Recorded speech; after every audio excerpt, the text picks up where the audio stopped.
السلام علیکم محترم ناظرین، پروگرام ادب ادیب کے ساتھ آپ کا میزبان عبدالرحمن مومن حاضر ہے۔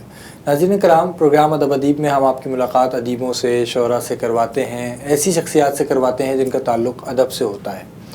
کچھ شخصیات ایسی بھی ہوتی ہیں جن کا تعلق ادب سے ہوتا ہے، شعر سے ہوتا ہے، لیکن وہ ادب کی ایک خاص صنف تک یا ایک خاص دائرے تک خود کو محدود یا اس سے مخصوص ہو جاتے ہیں اور اسی سے مخصوص رہتے ہوئے کام کرتے ہیں۔ آج بھی ہماری جو مہمان شخصیت ہے ان کو ہم اس نظر سے بھی دیکھ سکتے ہیں کہ انہوں نے ادب کے ایک میدان میں کام کیا اور اسی پر ان کی خاص نظر بھی ہے، ان کا کام بھی ہے، اور ساتھ ساتھ ادب کی سماجیات سے بھی وابستہ ہیں۔ ایک ادبی تنظیم تہذیب انٹرنیشنل سے وابستہ ہیں اور اسے چلاتے ہیں، اس کے تحت مشاعرے تقریبات منعقد کرتے ہیں اور ساتھ خود بہت اچھے شاعر ہیں۔ میری مراد ہیں محترم محسن رضا دعا۔ السلام علیکم۔ وعلیکم السلام۔ کیسے مزاج جناب؟ خیریت سے۔ گفتگو کا آغاز ہم کوئی بھی مہمان جب آتے ہیں تو ان کے بچپن سے، ان کے ابتدائی دور سے کرتے ہیں، لیکن میں آپ سے یہ جاننا چاہوں گا کہ رسائی ادب کی طرف آپ کیسے آئے؟ جی، رسائی ادب کا سلسلہ اصل میں چونکہ ایک خاندان، جس خاندان سے میرا تعلق ہے تو اس میں میرے کافی رشتہ دار، کافی جو میرے اجداد کہہ لیں تو وہ اس صنف سے وابستہ رہے۔ اس صنف کے اندر بھی بہت ساری اصناف موجود ہیں، صرف شاعری ہی نہیں ہے بلکہ مرثیہ گوئی کا تعلق بھی ہے اس صنف سے۔ تو میرے پھوپھا مرحوم قیس دہلوی جو ہے وہ شاعر تھے اور وہ کافی مرثیے کہے، انہوں نے سلام کہے، مناقب کہیں۔ صحیح۔ اور میرے چچا مرحوم آفتاب علی کاظمی بہت اچھا مرثیہ گو تھے اور مرثیہ پڑھا کرتے تھے مجالس وغیرہ میں۔ تو ان کو دیکھ دیکھ کے جو ہے وہ کافی سلسلہ شعوری لا شعوری طور پہ کہہ سکتے ہیں کہ وہ ایک فضا تیار ہو رہی تھی۔ اور پھر جب میٹرک کے بعد پہلا میں نے نوحہ لکھا تو گو کہ وہ شاعری کے فنی اعتبار سے شاید اس قابل نہ ہو کہ جس کو مکمل ایک کلام کہا جائے، لیکن بہرحال وہ ایک سلسلہ تھا اور یہ سلسلہ اسی طرح سے آگے بڑھتا چلا گیا۔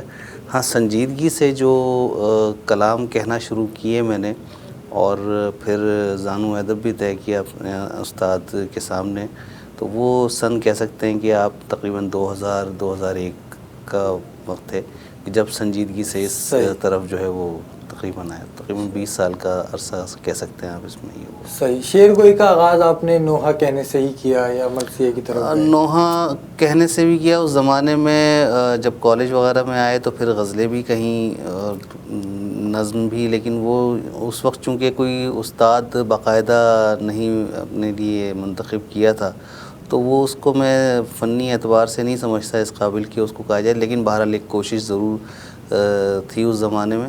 اور وہ ایک فضا میں کہتا ہوں کہ میرے لیے ایک فضا تیار ہو رہی تھی جس نے اب یہاں پہ ایک وقت میں آ کے، ایک مخصوص وقت میں آ کے جو ہے وہ اثر کیا میرے پر۔ صحیح۔ جب کوئی نوجوان شعر کی طرف آتا ہے، شاعری کی طرف آتا ہے، تو سب سے پہلے جس صنف کا انتخاب کرتا ہے، جس صنف میں کہنا شروع کرتا ہے وہ غزل ہوتی ہے۔ آپ نے کون سی صنف میں کہا؟ جیسا بھی کہا، لیکن کون سی صنف؟ دیکھیں، مناقب اور سلام جو ہیں وہ غزل کے ہی فارمیٹ پہ ہیں۔ بالکل۔ تو اب اس کو آپ کہہ سکتے ہیں کہ پھر غزل کا ہی جو فارمیٹ ہے وہ منتخب کیا۔ نظم کی طرف میں نے کہیں ایک دو نظمیں، لیکن میں نہیں سمجھتا کہ میرا مزاج ہے نظم کہنے کا، خاص طور پہ آزاد نظم کی میں بات کر رہا ہوں۔ صحیح۔ کیونکہ مرثیہ اور مسدس تو خود نظم کی ایک شکل ہے، پابند نظم کی شکل ہے۔ تو مسدس میں نے کہی ہے، مرثیہ ابھی تک میں نے نہیں کہا ہے۔ مسدس میں نے ضرور کہی ہے، سلام اور مناقب یہ سب غزل کے فارمیٹ پہ ہیں، مسدس جو ہے وہ نظم کے فارمیٹ پر ہے۔ تو دونوں اصناف میں مسدس پہ کم کام کیا اور سلام اور مناقب پہ زیادہ ہے۔ اس کے علاوہ جب سے ادبی منظر نامے پہ آیا ہوں، اپنی ایک تنظیم بنائی ہے تو غزل کی طرف بھی رجحان بڑھا، تو کچھ اس کے بعد غزلیں وغیرہ بھی کہیں۔ آپ نے ذکر کیا کہ کالج کے بعد آپ نے کسی استاد سے رابطہ کیا ہے، ان سے آپ متعلق ہوئے، ان سے تعلق ہوا آپ کا۔ شعر کے میدان میں کیا استادی اور شاگردی کا جو رشتہ ہے، کیا یہ ہونا ضروری ہے؟ اور ہم یہ دیکھ رہے ہیں کہ آج کل ہمیں یہ جو روایت تھی ایک کوئی استاد ہوتا تھا اس سے اصلاح لی جاتی تھی، وہ تھوڑی سی مان پڑتی جا رہی ہے. آپ اس کو کیسے دیکھتے ہیں؟ دیکھیں، جب آپ ادب سے وابستہ ہوتے ہیں تو پھر آپ کے اندر صرف مکمل طور پہ ادب آپ کی شخصیت سے جھلکنا چاہیے. ادب میں بے استادہ ہونا ایک گالی سمجھا جاتا تھا، اور وہ جو چیز پہلے تھی وہ آج بھی موجود ہے، چاہے آپ اس کو نہ مانیں. آپ کا استاد لازمی طور پہ جب تک آپ کسی کو اپنا استاد نہیں بنائیں گے تو آپ فنی اعتبار سے غلطیاں کرتے رہیں گے. اس کو کون سیدھا کرے گا؟ اور یہ آج کل کے نوجوان جو ہیں، خاص طور پہ ان کے لیے پیغام ہے، اچھا کہہ سکتے ہیں. ہر دور کا نوجوان اپنے دور کے لیے پیدا ہوتا ہے، اور اس کو یقیناً سابقین کی روش تو اختیار نہیں کرنی چاہیے، لیکن ان کے مشاہدات سے، ان کے تجربات سے فائدہ ضرور اٹھانا چاہیے. اور استاد رکھنے کا یہ مطلب ہرگز نہیں ہوتا کہ آپ جس استاد کو آپ نے اپنے لیے منتخب کیا ہے اسی کی روش پہ آپ چلیں. آپ اس سے فنی اعتبار سے استفادہ کریں اور اپنی جو بھی غلطیاں ہیں اس کو سیدھا کریں. اور بہت سارے، چونکہ میں رسائی ادب سے زیادہ وابستہ ہوں، تو غزلوں میں اور دوسرے ادب کی دوسری اصناف میں شاید اتنے معاملات خراب نہیں ہوتے ہیں، لیکن چونکہ یہاں پہ ایک معاملہ جو ہے مذہب سے بھی جڑا ہوا ہے، عقیدے سے جڑا ہوا ہے، تو ابتدا میں آپ کو جو آپ کہنا چاہ رہے ہوتے ہیں، آپ کا شعر یا آپ کا مصرع وہ نہیں کہہ رہا ہوتا، اور وہ کبھی کبھی اتنا غلط چلا جاتا ہے کہ وہ بالکل نگیٹو سائڈ پہ جا رہا ہوتا ہے. آپ کہنا کچھ چاہ رہے ہیں، بالکل اس کے اپوزٹ سائڈ کی بات جا رہی ہے، تو وہ آپ کو کون بتائے گا کہ آپ یہ غلطی کر رہے ہیں؟ تو استاد رکھنا جو ہے وہ بجائے اس کے کہ آپ کہیں کسی بزم میں، کسی محفل میں پڑھ رہے ہیں اور وہاں پہ کوئی آپ کو ٹوکے گا تو وہ سب کے سامنے کی بات ہوگی، جبکہ استاد سے یہی بات آپ ایک چار دیواری کے اندر رہتے ہوئے سیکھ سکتے ہیں اور اس کو اپنی غلطی کو درست کر سکتے ہیں. تو اس میں کیا حرج ہے؟ اور یہ بہت ضروری ہے. نوجوانوں کو خاص طور پہ اس بات کو سمجھنا چاہیے، چاہے وہ کسی بھی سن سے تعلق رکھتے ہوں. مطلب صرف شاعری ہی کیوں، افسانہ نگاری میں، نثر نگاری میں بھی آپ کو استاد کی ضرورت ہوتی ہے. لفظوں کا چناؤ، رعایت لفظی کیا ہوتی ہے، اور لفظیات کس طرح سے آپ اپنے لیے منتخب کرتے ہیں، کون سے لفظیات آپ کے مزاج کے مطابق آپ کو سہارا دے سکتی ہے. ہر ایک کی شخصیت کے حساب سے اس کی لفظیات ہوتی ہے. مطلب میں اگر آج کے دور میں یہ سوچوں کہ میں انیس و دبیر کی لفظیات کو استعمال کر کے جو ہے وہ شاعری کروں گا، تو وہ آج کا زمانہ انیس و دبیر تو آج بھی سن لے گا، لیکن مجھ سے میری شاعری جو ہے وہ ان لفظیات میں شاید اس کو برداشت نہ ہو. تو وہ یہ چیزیں سمجھنے کی ہوتی ہیں. ہر شخصیت کی اپنی لفظیات ہوتی ہے، اور وہ جو ہے استاد کے بغیر جو ہے اس میں بڑے معاملات خراب ہو سکتے ہیں. معاشرتی زبان جس کو آپ کہہ رہے ہیں، عام بول چال کی زبان بھی اسے کہا جا سکتا ہے، کہ یہ زبان ادب کی زبان نہیں ہے؟ یا ہمیں اگر ہم شاعری میں دیکھیں، اساتذہ کی شاعری میں بھی ہمیں یہ زبان نظر آ رہی ہوتی ہے. اور ایک خیال یہ بھی ہے کہ یہ جو زبان ہے اس کا ابلاغ زیادہ ہے، یہ زیادہ لوگوں تک پہنچ سکتی ہے. آپ کا کیا خیال ہے؟ دیکھیں، لغت جب آپ اٹھاتے ہیں تو آپ کو جو بھی اس وقت معاشرے کے اندر ہم لفظ اختیار کرتے ہیں وہ آپ کو لغت میں کہیں نہ کہیں مل جاتا ہے. کچھ اچھے معنی میں ہوتا ہے، کچھ برے معنی میں ہوتا ہے. اور ادب جو ہے وہ ہمیں یہ سکھاتا ہے کہ کس پلیٹ فارم پہ کس مزاج کے ساتھ آپ نے کون سا لفظ اختیار کرنا ہے. صحیح. تو اب ایک چھوٹی سی ایک مثال دوں آپ کو کہ اگر آپ رسائی ادب میں بات کروں تو اساتذہ کے جو مراثی ہیں وہ اٹھا کے آپ پڑھیں تو اس میں آپ کو بہت سارے لفظیات ایسی ملیں گی جو آج متروک ہو چکی ہیں. اگر آج میں استعمال کروں گا تو وہ شاید جو ہے وہ ان معنی میں نہ سمجھا جائے. بالکل. تو اب اس وقت جو ہے وہ برہنہ سر کی تراکیب بہت زیادہ استعمال پہلے ہوتی رہی ہیں. بالکل. لیکن آج جو ہے وہ بے ردا جو ہے وہ ترکیب زیادہ استعمال ہوتی ہے برہنہ کے معاملے میں. اسی طرح سے مجرا کہتے ہیں، اگر آپ لغت کو اٹھائیں گے تو کسی چیز کے اظہار کو کہتے ہیں، کسی خبر کو پھیلانے کو کہتے ہیں. لیکن آج کے زمانے میں یہ لفظ بالکل مختلف ہو گیا ہے. ہماری معاشرے نے ایک مخصوص کیفیت مخصوص علاقے سے اس کو جوڑ دیا، مخصوص ایک صنف سے جوڑ دیا اس کو.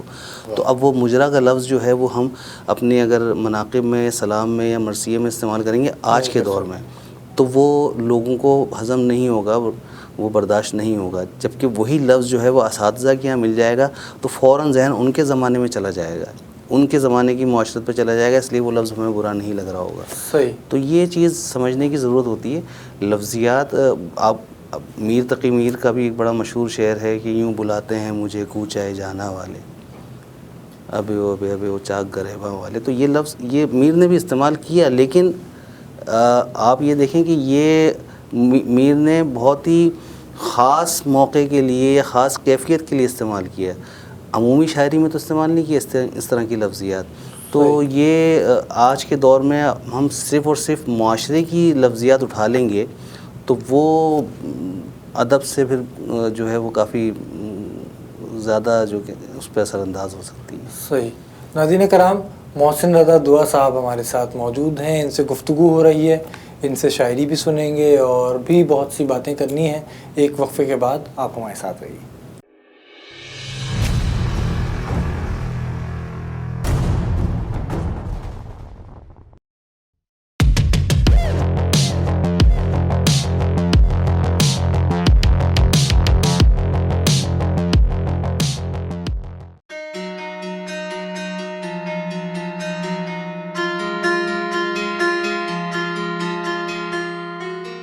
یوں پکارے ہیں مجھے کوچہ جانا والے، ادھر آ بے ابے او چاک غریباں والے. محترم ناظرین، پروگرام ادب ادیب میں وقفے کے بعد خوش آمدید. ہمارے ساتھ موجود ہیں محسن رضا دعا صاحب، اور ابھی جو میں نے شعر آپ کے سامنے پیش کیا اس کے بارے میں ہم وقفے پہ جب ہم گئے تو ہم درمیان میں گفتگو کر رہے تھے کہ یہ شعر میر صاحب کا نہیں ہے یا میر سے منسوب ہے. بہت سے ایسے اشعار ہیں جو مختلف شعراء سے منسوب ہو جاتے ہیں، تو آپ اس کی کیا وجہ سمجھتے ہیں؟ بہت سے ایسے اشعار ہیں جو اقبال سے منسوب ہو جاتے ہیں لیکن اقبال کے نہیں ہوتے. دیکھیں، ہر صدی میں جو ہے وہ ایک شاعر ایسا گزرا ہے کہ جس نے اس صدی پہ بہت گہرا اثر چھوڑا ہے. واہ. تو میر نے یقیناً اپنے دور میں اپنا ایک گہرا اثر چھوڑا. اس کا یہ مطلب نہیں ہے کہ صرف اس دور میں میر تقی میر ہی ایک شاعر تھے، یقیناً اور بھی بہت سارے شعراء ہوں گے، لیکن اس صدی کے اوپر اثر میر تقی میر کا ہے. اسی طرح سے غالب کی ایک صدی ہے، بالکل، اور غالب نے اثر چھوڑا اس صدی پہ. اقبال کی اپنی ایک صدی آئی. آج کی صدی ہم کہتے ہیں کہ جون ایلیا کی صدی ہے. تو انہوں نے جو اپنا تاثر اپنے دور میں چھوڑا، اب اس تاثر سے منسلک جو بھی شعر کہا جائے گا وہ عام افراد کے لیے جو ہے وہ یہی سمجھیں گے کہ چونکہ علامہ اقبال کے اور اشعار بھی اس طرح کے ہیں تو یہ شعر بھی علامہ اقبال کا ہی ہوگا. بالکل. میر تقی میر کے اشعار، میر تقی میر کی زبان مل رہی ہے، لفظیات مل رہی ہیں، تو یہ شعر میر تقی میر نے ہی کہا ہوگا.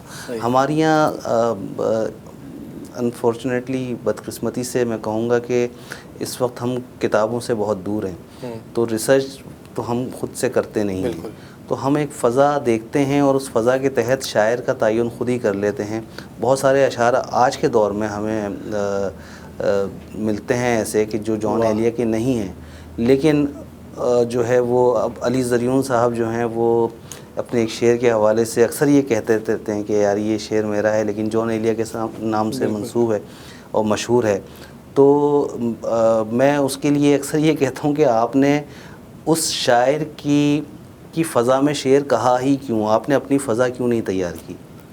صحیح. تو اگر آپ کسی سے متاثر ہیں اور آپ اسی کے انداز میں شعر کہیں گے، اگر اس میں کوئی اچھا شعر آ گیا اور وہ مشہور ہو گیا تو لوگ تو یہی کہیں گے کہ اس کا شعر ہے. اور بڑے شاعر بالکل کی فضا میں اگر آپ کہیں گے تو ظاہر ہے اس کی طرف تو دھیان جاتا ہی ہے. یہ ہر صنف کے اندر یہ چیز ہے، اور یہ نثر نگاری میں بھی ہے. اگر آپ کی نثر جو ہے وہ طنز و مزاح کے حوالے سے ایک مخصوص شخصیت کے رنگ و روپ میں ڈھلی ہوئی ہوگی، اس کی لفظیات میں ڈھلی ہوئی ہوگی، تو لوگ سمجھیں گے کہ یار یہ یا تو ان کی کسی تحریر سے سرقہ ہوئی ہوئی ہے، چربہ ہوئی ہوئی ہے، یا پھر یہ انہی کی تحریر ہے. اگر نہیں پتہ ہوگا کہ کسی اور نے لکھی ہے تو یہ ہوتا ہے، یہ سلسلہ ہوتا ہے. اور اگر آپ نے کوئی اچھا استاد اپنا متعین کر لیا صحیح وقت میں تو وہ اس طرف بھی نشاندہی کرتا ہے.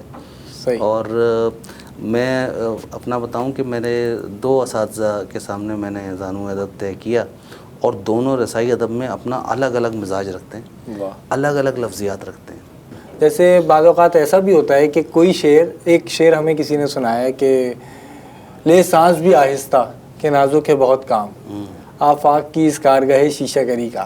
اب آپ کو ایسا تاثر ملتا ہے کہ یہ شعر، ایک صاحب نے کہا کہ یہ شعر اقبال کا ہے، اور ہم نے کہا کیسے بول رہے ہیں اقبال کا رنگ ہے، اور ایک شعر میر صاحب کا ہے۔ میر صاحب کا تو یہ بھی اگر قاری کی اس کا مطلب ہے تربیت ہوئی ہے تو وہ یہ بات کہہ رہا ہے کہ اقبال کا شعر ہے۔ کچھ اشعار ہم ایسے منسوب ہوتے ہوئے نہ دیکھتے ہیں جو نہ وزن میں ہوتے ہیں نہ بحر میں ہوتے ہیں، انہیں آپ شعر ہی نہیں کہہ سکتے، تو وہ بالکل الگ قسم ہوتی ہے قاری کی جو آپ کو اس طرح کے اشعار کسی اچھے شاعر سے منسوب کر دیتا ہے۔ دیکھیں اس میں جو آپ فضا کی بات کر رہے ہیں کہ وہ بہت کام کا قاری ہے، یقیناً اگر آج سے وہ 20 سال پہلے کا قاری ہے تو وہ بہت کام کا ہے، کیونکہ پھر اس نے یقیناً کتابوں میں پڑھا ہے میر تقی میر کو، غالب کو، داغ کو، حسرت کو، اور ان شعراء کرام کو، تو وہ ان کی فضا کو جانتا ہے، تو وہ آج کے شاعر کا شعر دیکھ کے کہہ رہا ہے کہ اس کی فضا میں لکھا ہوا ہے، تو یہ اسی کا شعر ہوگا۔ ایک خیال یہ ہے نوجوانوں کا کہ جو رسائل تھے، آپ نے رسائل کا دور دیکھا ہے، رسائل میں پہلے ایسا ہی ہوتا تھا کہ کوئی ہم اپنی تحریر، نظم، کہانی جو بھی ہوتی تھی وہ رسائل میں بھیجتے تھے، اور اسی کے ذریعے وہ قاری تک پہنچتی تھی، ایک شہر سے دوسرے شہر تک پہنچتی تھی۔ اب یہ جو ذریعہ ہے کسی حد تک سوشل میڈیا اس کا کام انجام دے رہا ہے، ذمہ داری انجام دے رہا ہے، آپ فیس بک کے ذریعے بھی اپنی تحریر لوگوں تک پہنچا سکتے ہیں۔ تو ایک خیال یہ پیش کیا جاتا ہے کہ جو رسائل تھے وہاں تک ہر کسی کی رسائی نہیں تھی، سوشل میڈیا نے یہ رسائی بہت آسان کر دی ہے، سوشل میڈیا تک ہر کسی کی دسترس ہے، وہ جب چاہے جیسے چاہے اپنی تخلیقات پیش کر سکتا ہے۔ تو اس نے آپ کیا سمجھتے ہیں فائدہ زیادہ پہنچایا ہے یا اس کے منفی اثرات زیادہ ہیں؟ دیکھیں منفی اثرات تو ہر میڈیم کے ہوتے ہیں، مثبت اثرات اور منفی اثرات دونوں طرح کے، ٹھیک ہے نا۔ سوشل میڈیا جو ہے وہ زیادہ اس وقت نظروں میں اس لیے ہے کہ فوری رسائی ہے اس کے اوپر۔ آپ سوشل میڈیا پہ رہیں، سوشل میڈیا کے ذریعے بھی اگر آپ مخصوص گروپس میں ہیں اور وہاں پہ آپ کو لٹریچر مل رہا ہے پڑھنے کے لیے، دیکھیں مل تو وہی کتابیں رہی ہیں نا، اب وہ شکل جو ہے وہ کاغذ کے اوپر نہیں ہے، وہ پی ڈی ایف کے اوپر ہیں تو وہی کتاب ہے نا، آپ کو پڑھنی پڑے گی، لفظ وہی ہیں۔ آج کا جو میڈیا ہے جس کو ہم سوشل میڈیا کہہ رہے ہیں، وہ بھی آپ کو اس بات سے نہ روک رہا ہے نہ اس کے برخلاف کوئی بات کر رہا ہے کہ آپ کو پڑھنا نہیں پڑے گا، پڑھنا تو پڑے گا بالکل۔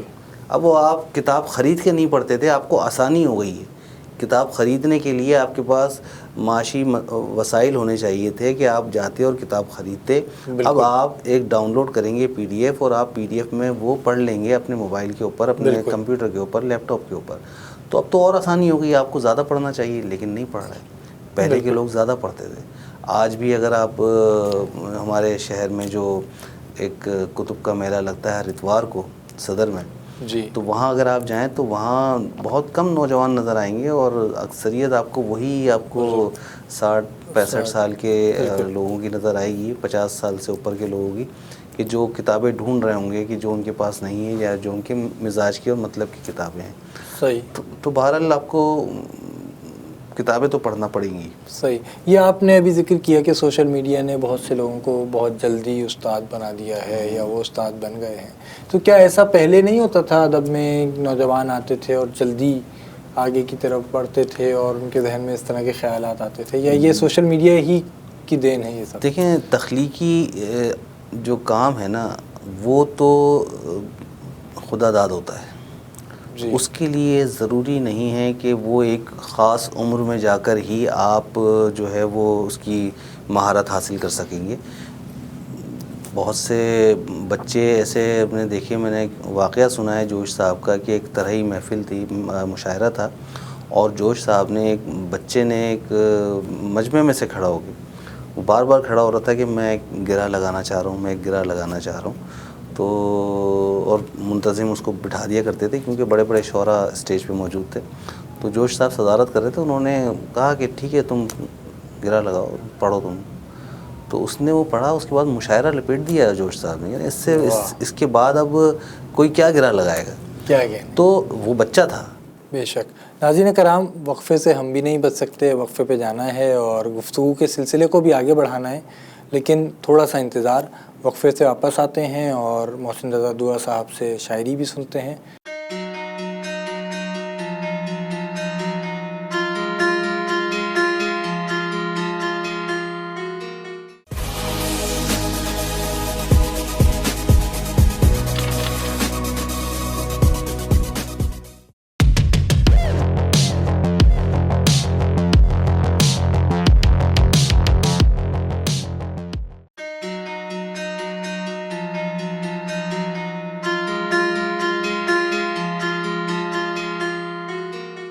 پروگرام ادب ادیب میں وقفے کے بعد خوش آمدید۔ ہمارے ساتھ موجود ہیں معروف شاعر محترم محسن رضا دعا۔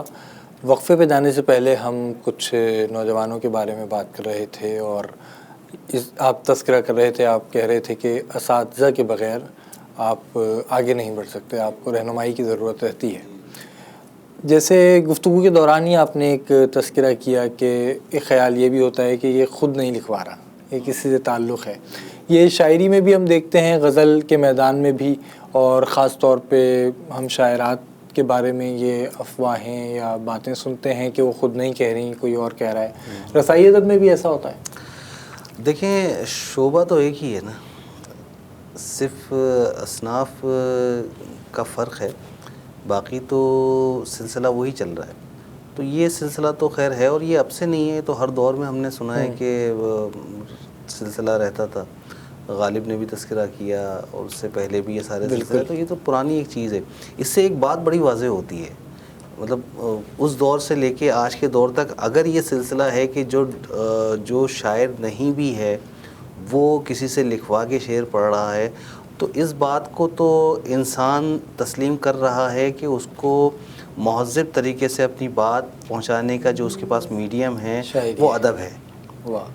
تو یہ بات تو اس نے تسلیم کر رکھی ہے، اور اس کو جو ہے وہ نقصانات بہت پہنچائے گئے ہیں ادب کو، چاہے وہ کسی بھی زبان کا ادب ہو، کیونکہ یہ بہرحال ہر ایک شاعر نہیں بن سکتا، ہر ایک ادیب نہیں بن سکتا، تو کچھ مخصوص لوگ تو ضرور ہوتے ہیں۔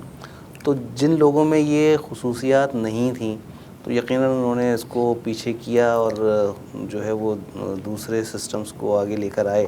لیکن بہرحال آج بھی اگر جو متشاعر ہیں وہ اگر شعر لکھوا کر پڑھ رہے ہیں تو وہ یہ بات سمجھ رہے ہیں کہ معتبر طریقے سے اپنی بات مہذب طریقے سے پہنچانے کا ذریعہ آج بھی شعر ہے۔ یہ سلسلہ بہرحال موجود ہے۔ آپ نے بہت اچھا جواب دیا اور بہت اچھی وجہ بتائی، ورنہ میں سوال کرتا کہ ایسا کیوں ہوتا ہے، یہ لوگ ان کو ملتا کیا ہے شاعر کے طور پر پہچان بنا کر، کیونکہ نہ شہرت اس میں ایسی خاص ہوتی ہے جو ہم دیکھتے یا سمجھتے ہیں، اور نہ دولت کا اس سے کوئی تعلق ہے۔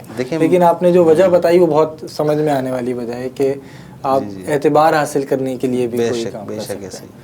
بالکل، یہ سلسلہ بہرحال ہے، اور شہرت بھی اس میں ایک حد تک ہے، ایک مخصوص طبقے میں صحیح، لیکن آپ جانے پہچانے جاتے ہیں، اور مشاعرہ ہو جہاں پہ 50-60 افراد ہوں، یا کوئی ایک بڑا ایک پلیٹ فارم ہو جہاں پہ 2-4 ہزار لوگ بیٹھے ہوئے آپ کو سن رہے ہوں، اور آپ اس وقت کیمرے کے سامنے ہوں اور لوگوں کی توجہ کا مرکز بنے ہوئے ہوں، تو یہ ایک بہت بڑی بات ہوتی ہے، اور یہ ایک بہرحال ایک اٹریکشن تو ہے۔ تو اب اس اٹریکشن نے اپنی شکلیں تبدیل کی ہیں، ظاہر بات ہے میڈیا بہت اوپر چلا گیا، ٹی وی میڈیا، پھر فلم، تو وہاں پہ ظاہر بات ہے کہ شعراء، حالانکہ اس میں بھی شاعر کے بغیر ان کا کام نہیں چل پا رہا، بالکل رائٹر کے بغیر ان کا کام نہیں ہو سکتا، لیکن ان کی جگہ جو شہرت ملی ہے وہ ظاہر بات ہے کہ وہ دوسرے جو پردے کے اوپر لوگ ہوتے ہیں اور وہ ان کو شہرت ملتی ہے، جو پردے کے پیچھے کام کر رہے ہوتے ہیں وہ بہرحال ان کا تعلق پھر بھی کہیں نہ کہیں ادب سے ملتا ہی ہے، آپ کو ان کے بغیر وہ کام ہو نہیں سکتے۔ تو بہرحال ایک اہمیت تو ہے ادیب ہونے کی، شاعر ہونے کی ایک اہمیت تو ہے، اور جو سمجھدار لوگ ہوتے ہیں وہ اس بات کو سمجھتے ہیں، اسی لیے وہ پھر جب خود نہیں کہہ پا رہے ہوتے تو وہ کوئی نہ کوئی سلسلہ اپنا بناتے ہیں۔ صحیح۔ رسائی ادب کے بارے میں کچھ بات کرتے ہیں، آپ کی اس پہ نظر بھی ہے، کام بھی ہے۔ میر انیس کو ہم رسائی ادب کا ایک بہت اہم اور سب سے اہم حوالہ سمجھتے ہیں، اگر رسائی ادب کی بات آئے تو انہی کا تذکرہ آتا ہے، انہی کا نام آتا ہے۔ میر انیس کے بعد رسائی ادب آج کہاں کھڑا ہے اور رسائی ادب کو میر انیس کو ہی اس کے بعد ملا یا مل سکتا ہے؟ دیکھیں رسائی ادب کی اگر ہم بات کریں تو رسائی ادب میں مرثیہ جو ہے سب سے پرانی ایک صنف ہے. صحیح. اور اردو سے ہٹ کے اگر ہم بات کریں تو مرثیہ گوئی کا آغاز جو ہے وہ کربلا سے ہی شروع ہو گیا، اور عصر عاشور کے دوران بھی اہل بیت کی خواتین نے اور افراد نے وہاں پہ مرثیے کہے ہیں، کیونکہ عرب کلچر کے اندر جو ہے اپنی بات کا اظہار کے لیے شعر کا سہارا لیا جاتا تھا. تو وہاں پہ جو اپنے مصائب اور جو اپنے اوپر گزرنے والے حالات اور واقعات اہل حرم کے افراد نے بیان کیے تو وہ مرثیے میں ہی شامل تھے. اور خود امام حسین علیہ السلام کی جو ہمشیرہ تھیں ان کے بہت مرثیے عربی ادب کا حصہ ہیں. تو یہ مرثیہ تو بہت پرانا ایک سلسلہ ہے اور وہیں سے چلتا ہوا آ رہا ہے. اردو میں انیس اور دبیر کا نام مرثیے کے حوالے سے بہت اہم سمجھا جاتا ہے، لیکن اس کا یہ مطلب نہیں ہے کہ اردو میں بھی صرف انیس و دبیر نے ہی مرثیے کہنا شروع کیے، اس سے پہلے بھی مرثیے کہے جاتے تھے. لیکن ان دونوں نے مرثیے کو جو عروج عطا کیا ہے وہ بہت اہم ہے، اور وہ قدیم مرثیہ کہلاتا ہے. آج کے جو دور میں جن شعراء نے کہا وہ جدید مرثیے کی ایک شکل سامنے آئی، اس میں فرق جو ہے وہ رسا کا ہے. جدید مرثیے کے اندر جو ہے موضوعاتی مرثیہ کہا جاتا ہے، اور اس میں فضائل کے اشعار زیادہ ہوتے ہیں اور بند زیادہ ہوتے ہیں اور اس کی بات زیادہ ہوتی ہے، اور رسا جو ہے وہ آخر میں مصائب کے بند کچھ شامل کر کے اس کو مرثیے کی شکل دی جاتی ہے. یہ جدید مرثیہ ہے. جبکہ انیس و دبیر اور ان کے جتنے بھی فالوورز ہیں جو جن کو ہم کہیں کہ قدیم مرثیے کی شکل کو ابھی تک لے کے چل رہے ہیں، تو اس میں جو بات ہوتی ہے وہ موضوعاتی نہیں ہوتی، وہ موضوع جو ہوتا ہے وہ ممدوح ہوتا ہے کہ مرثیہ کہا کس کا جا رہا ہے. اگر امام حسین علیہ السلام کا مرثیہ کہا جا رہا ہے تو انہی کے واقعات ہوں گے، اور وہ واقعات سارے کربلا سے ہی جڑے ہوئے ہوں گے. صحیح. اور اس میں ان کا وہاں پہ آمد کے حوالے سے بند ہو سکتے ہیں، خیموں کے قیام کے حوالے سے بند ہو سکتے ہیں، پھر وہ جو اصحاب کو اپنے جنگ پہ ایک ایک کر کے بھیج رہے ہیں اس حوالے سے بند ہو سکتے ہیں، ان کی اپنی رخصت ہو سکتی ہے، اپنی جنگ ہو سکتی ہے. اس میں فضائل بھی آتے ہیں. اب اگر جنگ کا ایک منظر پیش کیا جا رہا ہے تو اس میں یہ دکھایا جائے گا کہ کتنے شجاع تھے اور کس طرح سے جنگ لڑ رہے تھے اور کتنے انہوں نے جو ہے وہ افراد کو وہاں پہ قتل کیا اس حوالے سے. تو وہ فضائل کی ہی مد میں آئے گا، لیکن سب کچھ جڑا ہوا ہوگا کربلا سے. تو یہ ایک قدیم شکل ہے مرثیے کی جو انیس و دبیر نے جو ایک فضا قائم کی، اور لوگ اس کو آج تک پسند کرتے ہیں. جدید مرثیے بہت اس کے جناب جوش صاحب نے بھی مرثیے کہے، اور اس کے بعد پاکستان جو انڈیا سے شعراء آئے اس میں نسیم امروہوی صاحب کا ایک بڑا معتبر نام ہے، قیصر بہروی صاحب، انہوں نے مرثیے کہے. استاد قمر جلالوی صاحب کے مرثیے کافی مشہور ہیں. تو اور وہ آج تک سلسلہ جدید مرثیے کا چل رہا ہے. شاہد نقوی صاحب کا جو مرثیہ ہے وہ جدیدیت کی طرف اتنا زیادہ نہیں تھا، اور وہ اس میں رسا زیادہ ملتا تھا، تو وہ قدیم مرثیے کی شکل ہے. اس میں جو ہے مرثیے نے اپنی شکلیں بھی تبدیل کی ہیں. آزاد نظم کی حیثیت میں بھی مرثیہ دیکھیں مرثیہ تو ہے ہی نظم نا. آزاد نظم کی حیثیت میں تو نہیں اس کو کہہ سکتے آپ، لیکن کچھ شعراء نے جس کو آج کے فالوورز میں اگر ہم بات کریں تو ڈاکٹر ہلال نقوی کا نام آتا ہے، تو انہوں نے شکل یہ تبدیل کی کہ مرثیے کا جو فارمیٹ ہوتا تھا یا مسدس کا، کہ اس میں 4 شروع کے مصرے جو ہیں وہ ایک قافیے اور ردیف کے ساتھ ہوتے تھے، تو اور پھر ایک بیت ہوتی تھی وہ الگ قافیے اور ردیف کے ساتھ ہوتی تھی. تو اس میں تبدیلی یہ کی انہوں نے، تجربہ یہ کیا جس کو بہت زیادہ پسند نہیں کیا گیا، اسی لیے وہ شاید ابھی تک رائج نہیں ہو سکا. حالانکہ ڈاکٹر ہلال نقوی نے بھی مرثیے کہے، اس میں کچھ مرثیے اس حوالے سے بھی کہے. اس میں تیسرے مصرے کو آزاد کیا انہوں نے. شروع کے 4 مصرے جو ہم قافیہ اور ہم ردیف ہوتے تھے، اس میں انہوں نے تیسرے مصرے کو آزاد کیا، اور چوتھے مصرے میں دوبارہ واپس پہلے اور دوسرے مصرے کا قافیہ اور ردیف لے کر آئے. تو یہ ایک تجربہ تھا، اور یہ تجربہ کیا گیا، لیکن بہرحال اس تجربے کو بہت زیادہ پذیرائی نہیں ملی. لیکن ہلال نقوی صاحب ابھی بھی اس پہ قائم ہیں، اور وہ اس وقت کے دور میں صرف وہ واحد اس وقت میرے نظر میں ایک مرثیہ گو شاعر ہیں جو اس صنف کو لے کے چل رہے ہیں، اس طرح سے لے کے چل رہے ہیں. صحیح. ورنہ نارملی جو ہے لوگ موضوعاتی مرثیے کی طرف زیادہ ہیں، لیکن پچھلے 2-3 سال سے جو کام ہو رہا ہے وہ اس قدیم مرثیے کے اوپر زیادہ کام ہو رہا ہے. صحیح. کہ اسی انداز کے مرثیے کی طرف راغب کیا جائے لوگوں کو. راغب ہو رہے ہیں لوگ. جی بالکل ہو رہے ہیں، اور نئے شعراء کہہ بھی رہے ہیں لوگ، نئے شعراء کہہ رہے ہیں. صحیح. گفتگو میں وقت گزرنے کا بالکل بھی اندازہ اور احساس نہیں ہوا. پروگرام بالکل آخری لمحات کی جانب بڑھ چکا ہے. تو میں چاہوں گا کہ تہذیب انٹرنیشنل جس کا ہم نے ابتدا میں تذکرہ کیا تھا، اس کے بارے میں کچھ مختصراً بات ہو جائے کہ تہذیب انٹرنیشنل کیا ہے، اس نے ابھی تک کیا کام کیے ہیں، اور مستقبل میں آپ کے کیا ارادے ہیں؟ دیکھیں، تہذیب انٹرنیشنل ہم نے ایک پلیٹ فارم بنایا ادب کی ترویج کے لیے. صحیح. اور اس میں ہمارا جو بنیادی نقطہ تھا وہ یہ تھا کہ ہم جو ایک مروجہ طریقہ ہے شعری نشستیں رکھنے کا، مشاعرے رکھنے کا، ہم اس کو تھوڑا سا ڈیجیٹلائز کریں، اس کو نئے دور سے ہم آہنگ کریں. صحیح. اور اس کو پھر ہم نے ایک سلسلے کو آگے بڑھایا، اور 2018 میں ہم نے یہ تنظیم اپنی قائم کی.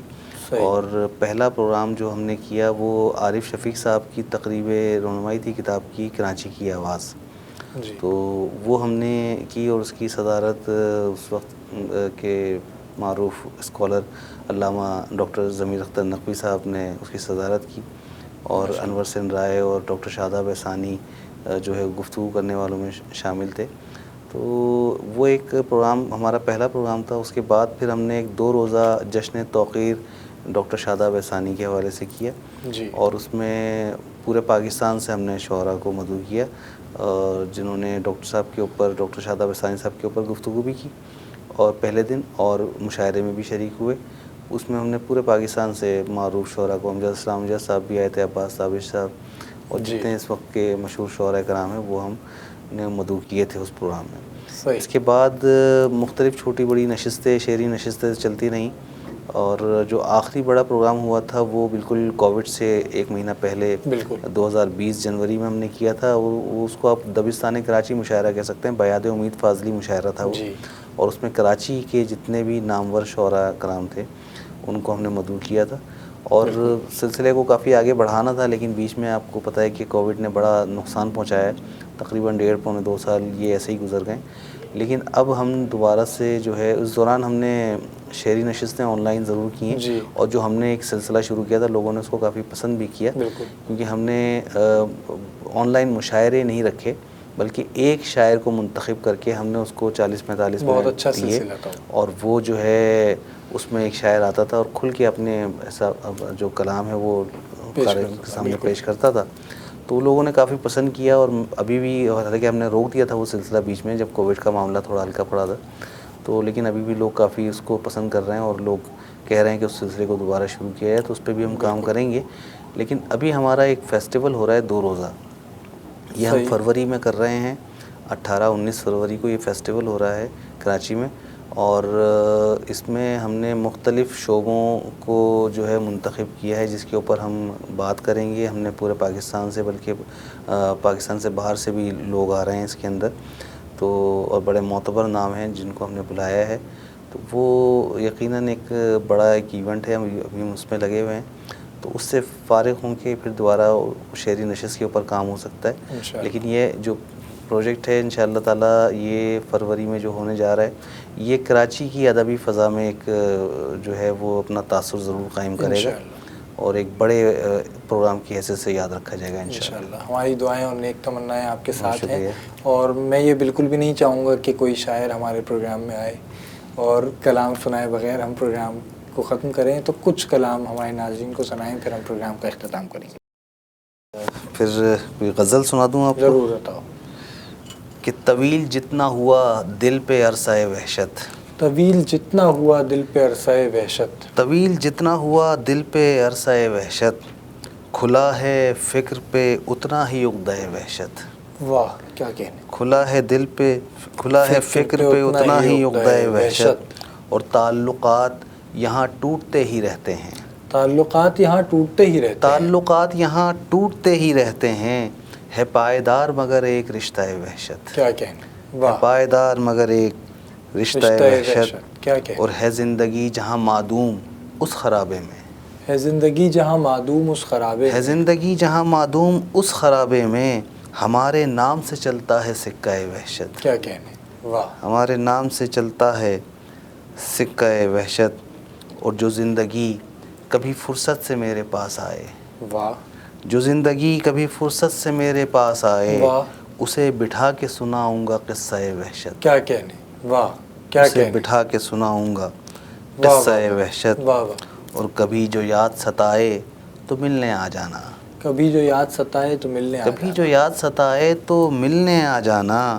سجا کے رکھا ہوا ہے یہ حجرہ وحشت. کیا کہنے. واہ. سجا کے رکھا ہوا ہے یہ حجرہ وحشت. اور ملے کہیں میرا ہمزاد تو یہ بوجھ اترے.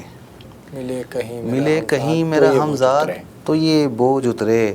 اسے میں سونپ دوں یہ سارا ورثہ وحشت. کیا کہنے. اسے میں سونپ دوں یہ سارا ورثہ وحشت. اور ارادہ جب بھی کیا اس کو چھوڑ جانے کا. ارادہ جب بھی کیا اس کو چھوڑ جانے کا. ارادہ جب بھی کیا اس کو چھوڑ جانے کا. فسردگی سے مجھے دیکھے دیدہ وحشت. کیا کہنے. فسردگی سے مجھے دیکھے دیدہ وحشت. اور عجیب انس مجھے ہو گیا ہے اس کے ساتھ. واہ. عجیب انس مجھے ہو گیا ہے اس کے ساتھ. دعا زبان پہ رہتا ہے نعرہ وحشت. کیا کہنے. دعا زبان پہ رہتا ہے واہ. نعرہ وحشت. کیا کہنے. بہت خوب. گفتگو میں واقعی وقت گزرنے کا احساس نہیں ہوا. آخر میں چاہوں گا کوئی پیغام ہمارے ناظرین کو دیجیے.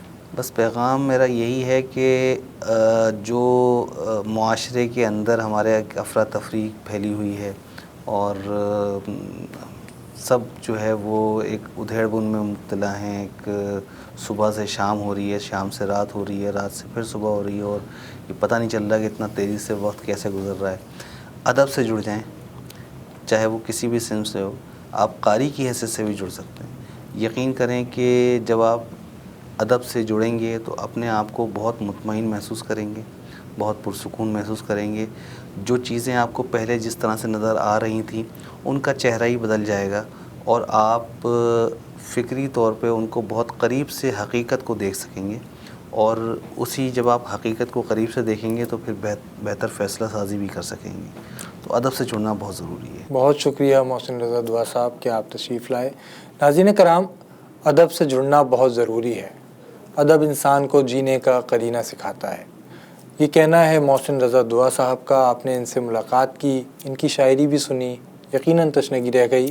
ہم آئندہ بھی آپ کو ایسی ہی ادبی شخصیات سے ملواتے رہیں گے، اس امید اور دعا کے ساتھ کہ ادب اور ادیب ترقی کرتے رہیں. آپ کا میزبان عبد الرحمن مومن اجازت چاہتا ہے. اللہ حافظ.